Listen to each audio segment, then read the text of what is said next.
Okay, good evening, everyone. We're going to call the meeting to order and ask everyone to please stand for the Pledge of Allegiance.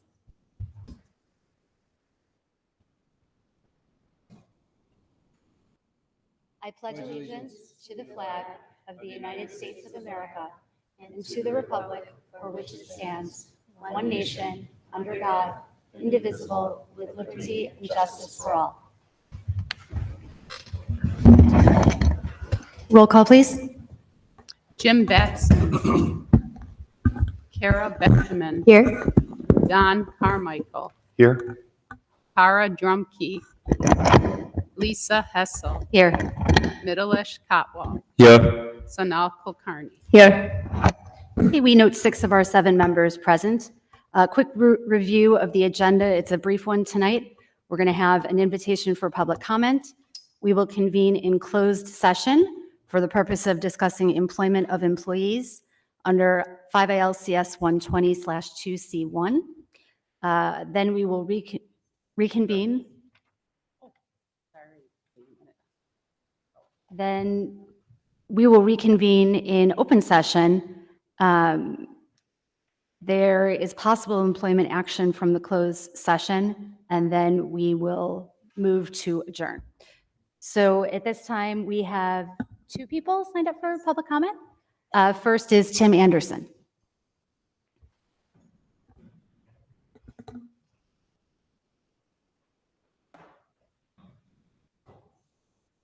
Good evening. I want to thank the board for, at your last meeting, you voted independently to resolve a very sticky issue of employing a former board member to be a substitute teacher. That's now behind you. I suspect that 3 board members knew of the issue and 4 new board members were not really aware of the issues. They were afterwards. So again, thank you for voting independently. Tonight, you're going to go into executive session as you did 2 weeks ago. 2 weeks ago, you voted to go to executive session, but as you went in, you didn't invite anyone to come in with you.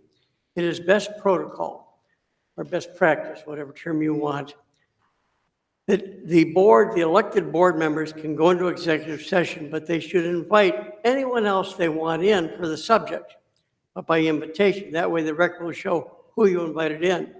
Last week, Lynn attended the meeting, but he wasn't invited in on the record. So tonight, when you vote to go into session, I suggest you consider, so everything is according to Hoyle, that you invite him to come into the session. So the public suspects why you're going in there. We can't help but notice that last month, or 2 weeks ago, Ms. Herman was not here, and she's not here tonight. So the public's perception from everything that's happened is that you're going to come out of the meeting and accept her resignation. That's certainly what the public is hoping for. Remember, all of you represent your own community. You don't represent the board, you represent the community. Vote your conscience, listen to your public that voted you in. Thank you.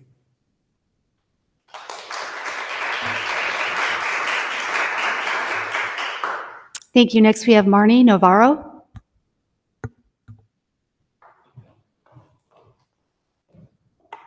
Good evening.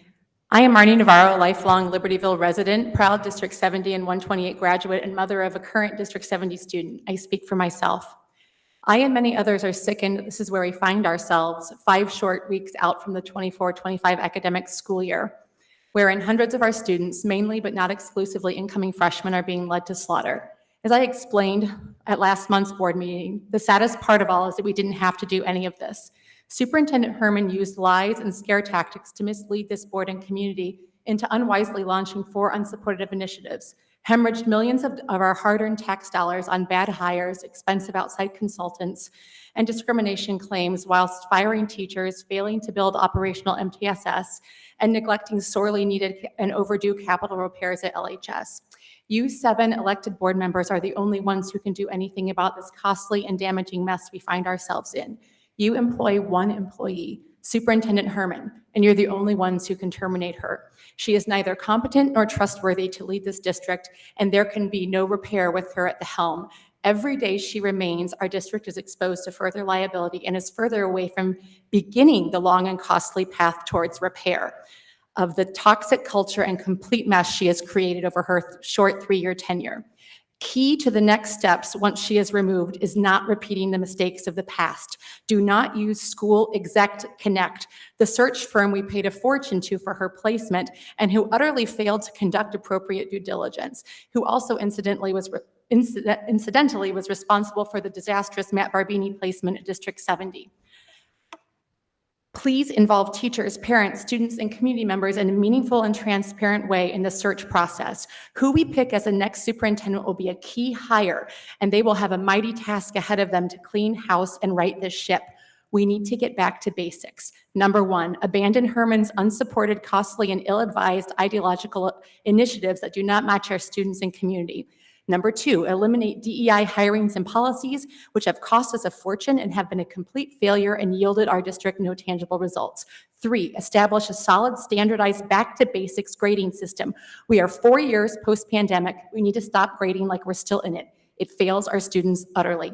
Number four, focus on class offerings with rigorous curriculum suited to individual students. Five, build a robust MTSS system to support all students. Six, very important, create a fiscally sound and solid 5, 10, 15, 20-year capital improvement plan and budget and repair LHS.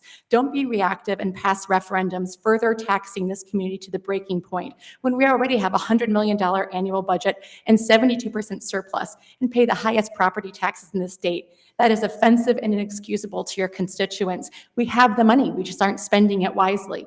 Do better. And number seven, hire a new superintendent who is fully vetted and approved by this community, our teachers, parents, and students. Someone who will not come in with an ideological agenda and set on destroying the many things we've historically done well, as Superintendent Herman did. A simple Google search of her track record and her path of destruction in the 6 schools she's been at in the past 11 years readily showed who she is and what she intended to do here. She never should have gotten her foot in the door.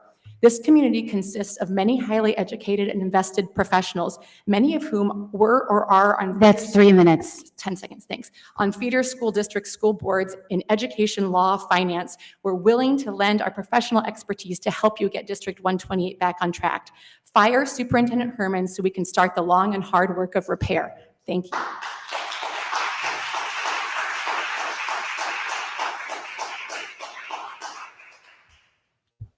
Would anyone else like to address the board in public comment tonight?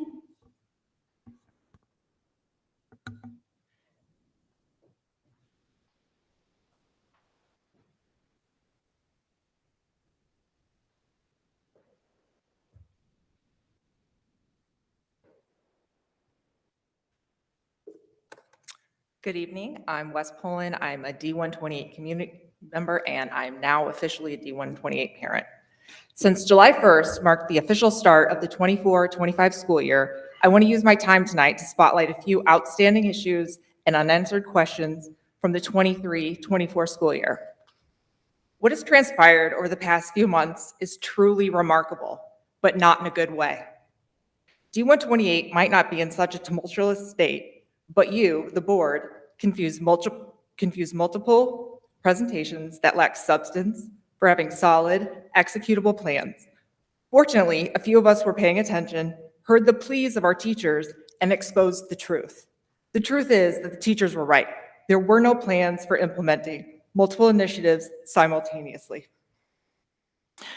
Speaking of the teachers, will the D128 Board of Education issue a formal statement to the community regarding the D128 Teachers Union vote of no confidence presented at the May 20th meeting? The community has been waiting 49 days for a response from the board.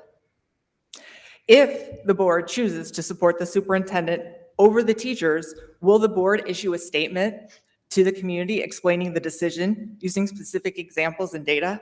The community deserves an explanation. Please help us understand your unwavering support for Dr. Herman. Finally, will the board issue a statement addressing why D128 ignored, dismissed, and failed to investigate an employee's complaint alleging racial discrimination and racially motivated microaggressions? If the board doesn't explore and address the reasons for the constant turmoil at District 128, then the turmoil will continue. I understand it can be daunting and uncomfortable having to ask tough questions and make difficult decisions, but that is the job you were elected to do.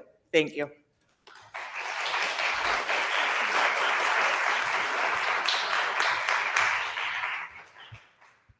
Would anyone else like to address the board?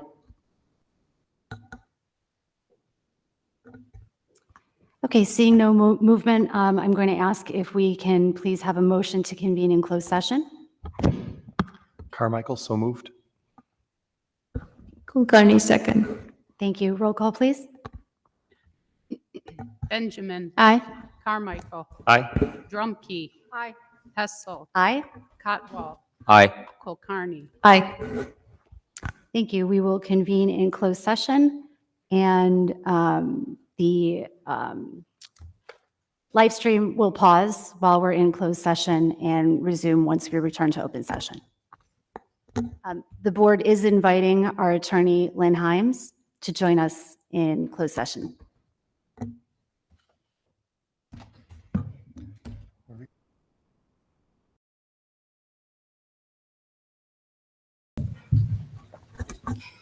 Good evening, everyone. Thank you for your patience.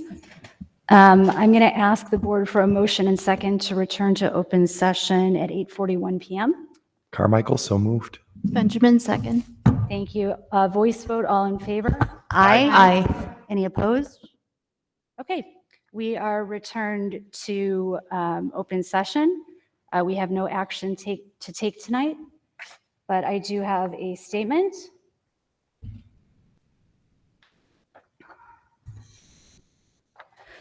In our closed session tonight, the board convened to discuss the terms of a potential separation agreement with Superintendent Denise Herman and determine the next steps to identify interim district leadership for the 2024-2025 school year. Dr. Herman is on paid administrative leave as negotiations proceed.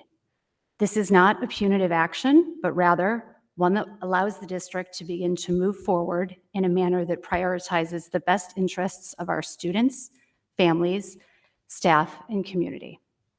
We are hopeful that we will have a fair, fiscally responsible agreement to present for board action at our next regular meeting on July 22nd. It's important to note that Dr. Herman's current contract with the district was expected to run through 2028. I want to emphasize that this decision to begin negotiations around a separation agreement between the board and Dr. Herman is mutual and one that we have reached together after much deliberation and with much disappointment and regret. The board gratefully acknowledges Dr. Herman's many contributions to District 128 and wishes her well in her future endeavors. The board will look to our district and school leadership teams, including Assistant Superintendent for Teaching and Learning, Tom Colentis, Vernon Hills High School Principal John Gilliam, and Libertyville High School Principal Ray Albin, to guide our planning to ensure a smooth start for the 2024-2025 school year on August 12th, with teachers returning on August 8th. The board will look to current district administrators for recommendations regarding any potential adjustments to the pace and process for implementation of the projects planned for the 2024-2025 school year. Finally, I want to clarify that it is our intent to identify highly qualified, experienced interim leadership for the superintendency for the 2024-2025 school year. During our closed session, we have discussed potential ways to approach this vitally important task while recognizing the need to move swiftly. We hope to have more information to share about this at our July 22nd board meeting, if not sooner. In the meantime, Associate Superintendent Bryant Kelly will provide day-to-day coordination for operations among district and school leaders. The board will also begin discussions about our intent to conduct a national search to find our next superintendent. We expect to have more to share about that in the coming months, including the search process and timeline, as well as opportunities for broad and diverse stakeholder participation in the development of an ideal candidate profile. We call upon all members of this community, our teachers and staff, our students and families, and our entire community to come together on this journey, to balance both urgency and patience to keep an open heart and an open mind, to speak with kindness and civility, and to take action to enhance the teaching and learning experience so that our schools and students continue to demonstrate the highest levels of excellence and achievement of which we are all so proud and to which we all aspire. Thank you.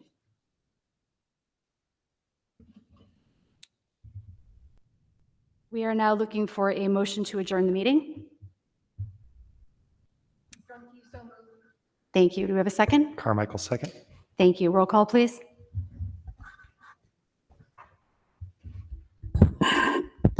Carmichael. Aye. Drumkey. Hessel. Aye. Cotwall. Aye. Kulkarni. Aye. Benjamin. Aye. Thank you. We are adjourned.